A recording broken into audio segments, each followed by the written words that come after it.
Образовательный семинар для педагогов татарского языка, работающих с русскоязычными учащимися, стал еще одной ступенью к повышению квалификации преподавателей. Тема мероприятия – повышение мотивации школьников к изучению языка. Все в рамках реализации федерального государственного образовательного стандарта. Не только учитель оценивает труд детей. Если сами дети участвуют в этой работе, у них сразу появляется интерес.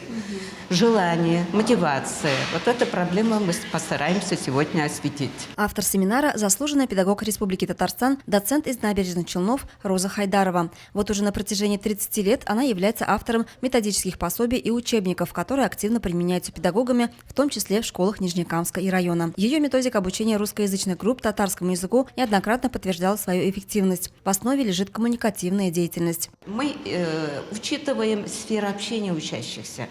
Допустим, первоклассник о чем хочет говорить, что он часто говорит, и что может говорить. Мало что он хочет говорить, но что он может говорить. То есть концепция отвечает на вопросы, что отбирать, на какой основе отбирать, и так отбирать, и так организовать учебный процесс, чтобы дети хотели и могли учиться, чтобы интересно было и легко было. Внедрение современных подходов к обучению способствует формированию активной учебной среды, стимулирует стремление получать новые знания и улучшает качество образования. Это наглядно было продемонстрировано во второй части семинара на открытых уроках. Наши педагоги, учителя родного языка проведут открытые уроки, где поделятся методическим опытом. И еще раз говорю о том, что такие мероприятия очень актуальны и полезны и в рамках взаимодействия между школами, и в рамках открытости нашего образования для